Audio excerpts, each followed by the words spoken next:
carta que envió Greg Abbott ayer al presidente Joe Biden pidiéndole mano dura contra la inmigración indocumentada, pidiéndole que se siga construyendo el muro en la frontera y que se declare a los cárteles mexicanos de la droga como organizaciones terroristas?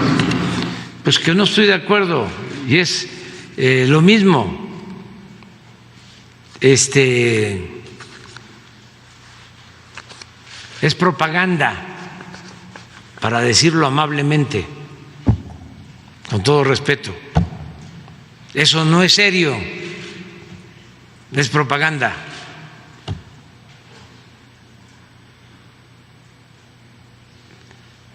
Nada más le voy a decir algo.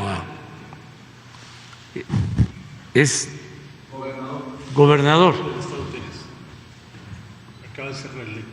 Con todo respeto, en el tiempo que llevamos, hemos descubierto y clausurado 10 túneles en la frontera.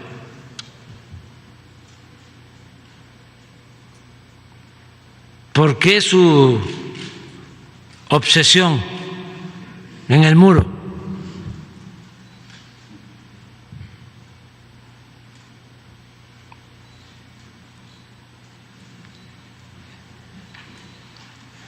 Todos los presidentes de Estados Unidos de los últimos tiempos, con excepción del presidente Biden, han construido muros en la frontera y no se ha resuelto el problema. Ahí está el detalle, diría Cantinflas. Mi querido Marcelino Gómez Brenes, Norman Pearl, Hamlet Almaguer, hemos dejado por ahí en la mesa diferentes temas y diferentes elementos. Escucho tus comentarios, tus opiniones, Marcelino. Eso era lo que nos faltaba, Vicente, porque muy bonito el evento, bonita la ceremonia y el trato que se han dado los presidentes, pero no podemos dejar de hablar de la deuda que tiene con nuestro país el gobierno norteamericano y con todo el continente, y por eso el presidente López Obrador pues expresa y habla como lo que es un referente y el líder de América Latina, buscando pues bueno que se pueda dar solución a los grandes problemas del continente, en donde fundamentalmente y prioritariamente tiene que intervenir y tiene que ser la punta de lanza del gobierno norteamericano. Dice el cabrón de Biden que invierte miles de millones de dólares en el continente, pues sí, en golpes de Estado, en estar financiando gobiernos como el de Guaidó.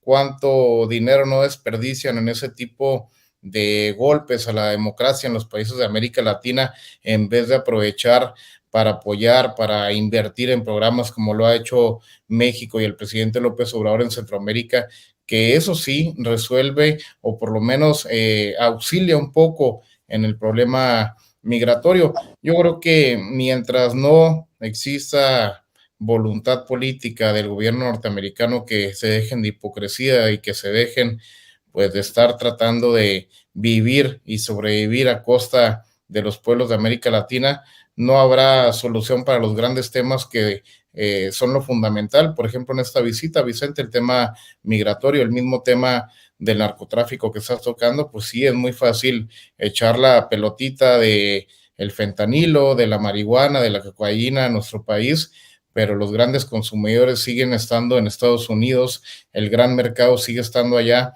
el gran suministro de armas sigue saliendo de ese país. Entonces mientras ellos no acepten su parte, mientras ellos no se planteen solucionarlo, va a seguir persistiendo el problema, Vicente. Y el cabrón pues del gobernador de Texas es una fichita. Si con Biden hay que tener cuidado, con ese cabrón mucho más. Nada más te digo una cosa, es muy amigo aquí de la gobernadora de Chihuahua, María Eugenia Campos.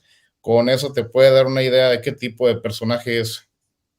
No, pues qué arreglada la acabas de dar, mi querido Marcelino. Norman Pearl, sigo escuchando tus comentarios, tus opiniones sobre lo que está en la mesa.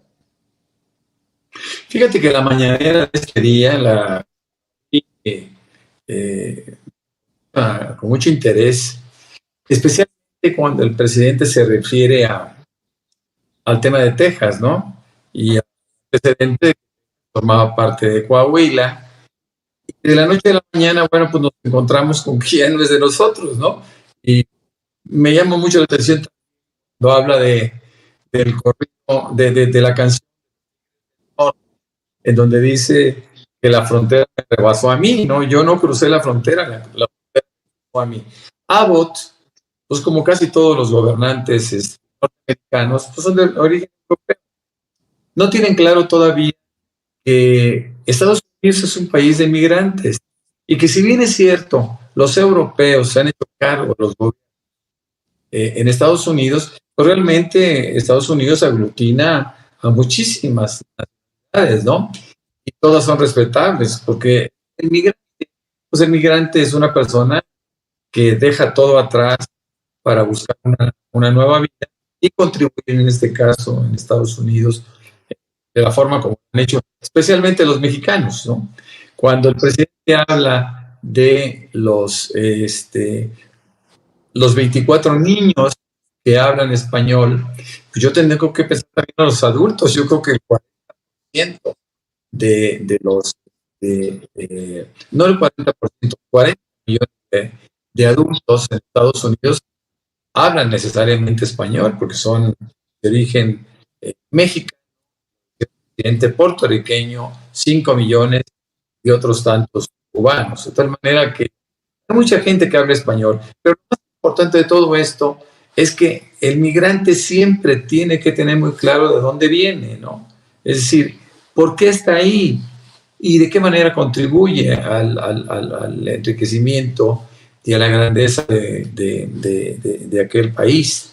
Entonces, es importante también que sepan lo que es Texas, ¿no? Lo que es aquel sur, el sur, el riquísimo sur de los Estados Unidos, pues que finalmente tiene antecedentes latinoamericanos, ¿no? Y que, bueno, ellos lo fueron transformando hasta hacernos extraños. Pero no es así. Abbott finalmente debe de entender también que él es un migrante más, ¿no? Pero además un migrante europeo, ¿no? Nosotros finalmente regresamos a nuestro país, o estamos tratando de regresar a lo que fue nuestro país, pero ellos no, ellos son europeos y van llegando como conquistadores y asumiendo posiciones que ciertamente no le corresponden a un político, ¿no? Entonces, ese pleito casado que tiene con los mexicanos, Abbott, y algunos otros cubanos de Miami, en contra de sus propios pueblos, como lo dijo el presidente, pues es algo que es digno de destacar. Yo creo que deberán de ir cambiando ese chip, ¿no? Creo que Biden lo empieza a hacer, creo que Biden entiende, por principio de cuentas, que México tiene un gobierno respetable, es un pueblo respetable, y ya está actuando en esa tesitura, ¿no? Me parece que ya es otro el discurso, ya no se parece al discurso de Trump, o aquellos discursos del pasado en donde se considera a México como el patio trasero de los Estados Unidos. Ya no es así. Estamos hablando de un país digno, estamos hablando de un país fuerte, estamos hablando de un país que también comercialmente ha crecido, que logramos ser ya, por diferentes circunstancias, el principal socio comercial de los Estados Unidos.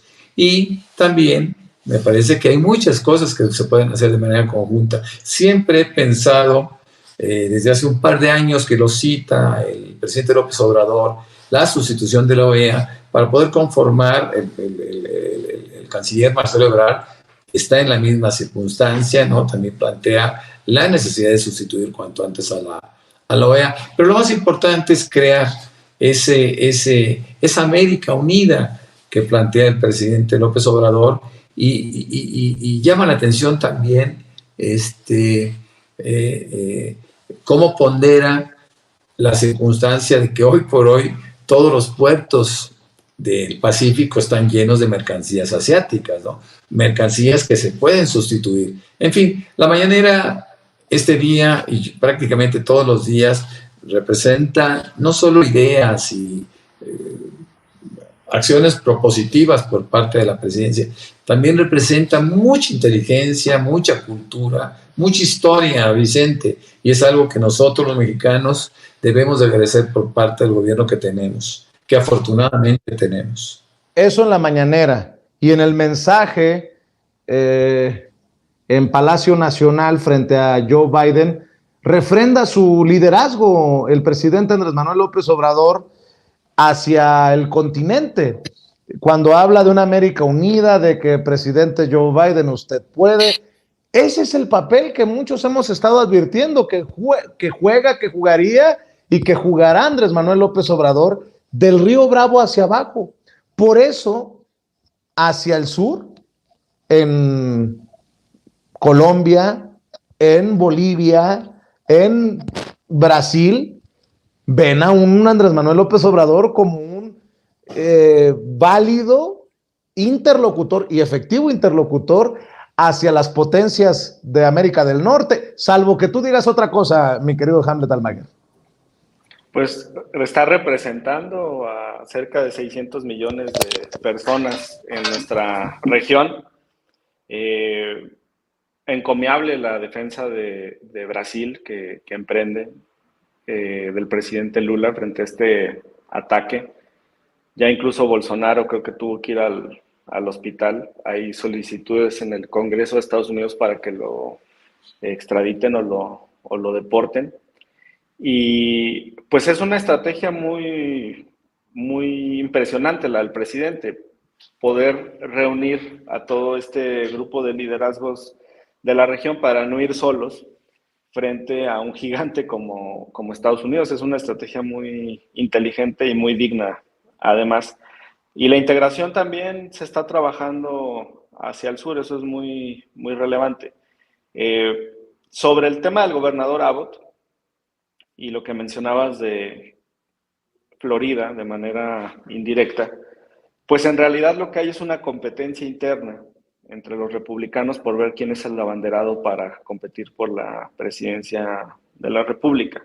Hace algunos días se vio algo en el Congreso de Estados Unidos que entiendo no había sucedido en cerca de un siglo, que no podían los republicanos ponerse de acuerdo para designar al presidente de la Cámara.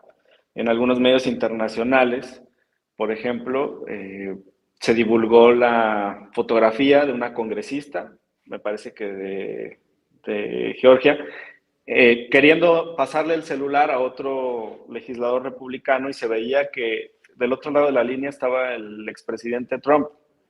Él incluso sale y declara quién creía que tenía que encabezar los esfuerzos y no podían ponerse de acuerdo. Entonces, estas estridencias de Abbott, de DeSantis, de congresistas republicanos, pues es una lucha muy similar a la que vemos aquí en México entre Lili Telles y Xóchitl Gálvez y Germán Martínez, por ver, Gabriel Cuadri, por ver quién toma una posición más radical y suma puntos con un discurso de odio. Con Nada más le voy a pedir a los compañeros que logren ver quién les llama, que lo dejen determinado, porque no será Donald Trump, será Claudio X González. En lugar de decir Donald J. Trump, dirá Claudio X González, mi querido Hamlet. Sí, es el que les tira línea, Vicente, pero en fin, así es como se están desarrollando las cosas en Estados Unidos.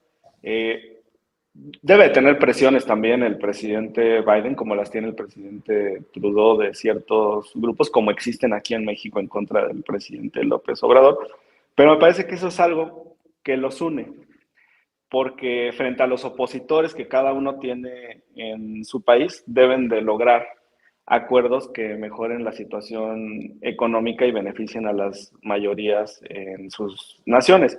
Y ese pastel que hay para distribuir, que puede derivarse de estos acuerdos, es lo que los impulsa a lograr un mayor beneficio para sus pueblos. Por eso en la primera intervención te decía que se trata de una discusión y una negociación que tiene fotos muy amistosas, pero que en realidad hay puntos en los que hay diferencias y van a seguir existiendo sobre la mesa, pero de eso se trata este encuentro. Y estoy seguro que nos va a ir muy bien. Los resultados que vamos a ver pasado mañana van a ser muy buenos en distintos ejes, Vicente. Para